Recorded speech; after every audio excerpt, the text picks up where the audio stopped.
السلام عليكم ورحمة الله تعالى وبركاته.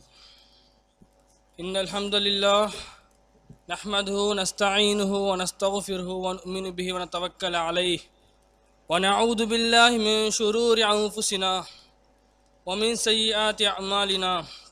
من يهده الله فلا مضل له ومن يضلل فلا هادي له ونشهد أن لا إله إلا الله وحده لا شريك له وأشهد أن سيدنا مولانا محمد عبده ورسوله. أما بعد، يا أيها الذين آمنوا اتقوا الله حق تقاته ولا تموتن إلا وأنتم مسلمون.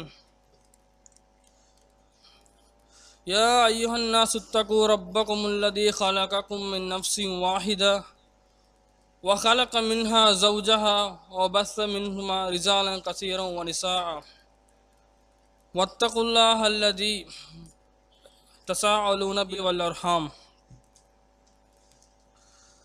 يا أيها الذين آمنوا توبوا إلى الله توبة نصوحا. صدق الحديث كتاب الله فأحسن الهدي هدي محمد صلى الله عليه وسلم وشر الأمور محدثاتها وكل محدثة بدعة وكل بدعة ضلالة وكل ضلالة في النار. கண்ணியமானவர்களே, இஸ்லாத்தின் உயர்வில் இளைஞர்களின் பங்களிப்பு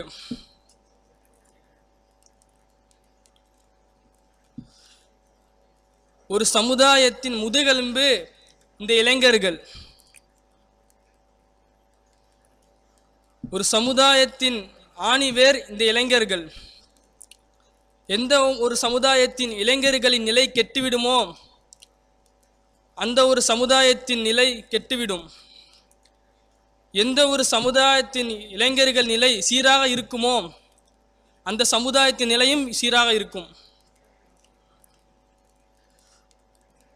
துணிவுடன் தன் தந்தையிடம் இதற்காக இந்த சிலைகளை வணங்குகிறீர்கள், இதற்காக இந்த சிலைகளுக்கு நீங்கள் சிரம் பணிகிறீர்கள் என்று கேட்ட இப்ராஹிம் அலைஹிஸ்ஸலாம் அவர்களும் ஒரு இளைஞர்தான். இறையச்சத்துடன் தன்னை தவறான வழியில் அழைத்த பெண்ணை பார்த்து நான் என்னுடைய ரப்பை அஞ்சிக் கொள்கிறேன் என்று கூறிய யூசுப் அலைஹிஸ்ஸலாம் அவர்களும் ஒரு இளைஞர்தான். நாமெல்லாம் கேட்டிருப்போம், எத்தனையோ சஹாபாக்கள் தன்னுடைய வாழ்க்கையை, தன்னுடைய குடும்பத்தை, தன்னுடைய செல்வத்தை இந்த இஸ்லாத்திற்காக தியாகம் செய்திருக்கிறார்கள். ஹஜரத் உமர் ரலியல்லாஹு அன்ஹு அவர்கள் இப்னு ஹுதாஃபா ரலியல்லாஹு அன்ஹு அவர்களை ரோம் தேசத்துக்கு அனுப்பி வைக்கிறார்கள். அந்த ரோம் தேசத்தில் உள்ள அரசன் இப்னு ஹுதாஃபா ரலியல்லாஹு அன்ஹு அவர்களையும் அவர்களின் கூட உள்ள மற்ற தோழர்களையும் பிடித்து விடுகிறான்.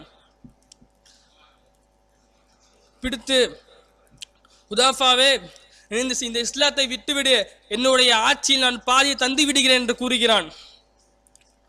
ஹுதாஃபா ரலியல்லாஹு அன்ஹு அவர்கள் கூறுகிறார்கள், நீ உன்னுடைய முழு ஆட்சியையும் அரபுகளுடைய முழு ஆட்சியையும் எனக்கு தந்தாலும் இந்த இஸ்லாத்தை நான் ஒரு காலம் விடமாட்டேன் என்று கூறுகிறார்கள். உடனே கோபப்பட்ட அந்த அரசன், நான் உன்னை கொன்று விடுவேன் என்று கூறி அவர்களுக்கு முன்னால் ஒரு பெரிய எண்ணெய் சட்டியை கொண்டு வருகிறான். கொண்டு வந்து 2 காவலாளிகளை அதிலே போட்டு விடுகிறான். உடனே அந்த காவலாளிகளுடைய கைகள்லாம் துண்டு துண்டாக போய்விடுகிறது.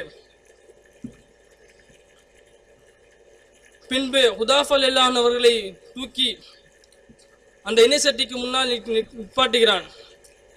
உடனே ஹுதாஃபா ரலியல்லாஹு அன்ஹு அவர்கள் அழ ஆரம்பித்து விடுகிறார்கள். அந்த அரசன், ஹுதாஃபாவே, ஏன் அழுகிறாய் என்று கேட்கிறான். ஹுதாஃபா ரலியல்லாஹு அன்ஹு அவர்கள் கூறுகிறார்கள், என்னுடைய ரப்புக்காக, என்னுடைய அல்லாஹ்விற்காக நான் தியாகம் செய்ய, நான் அர்ப்பணிக்க, இந்த இஸ்லாத்துக்காக நான் அர்ப்பணிப்பதற்கு எனக்கு ஒரே ஒரு உயிர் தான் இருக்கிறது.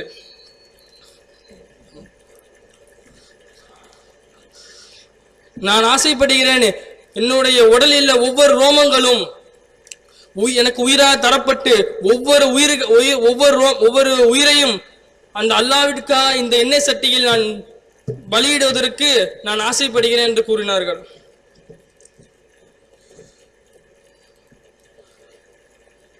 இது போன்ற சஹாபாக்களின் வாழ்க்கையை எடுத்துக்கொண்டால் எங்கு பார்த்தாலும் அவர்கள் இஸ்லாத்திற்காக தியாகம் செய்யாத இடமே இல்லை.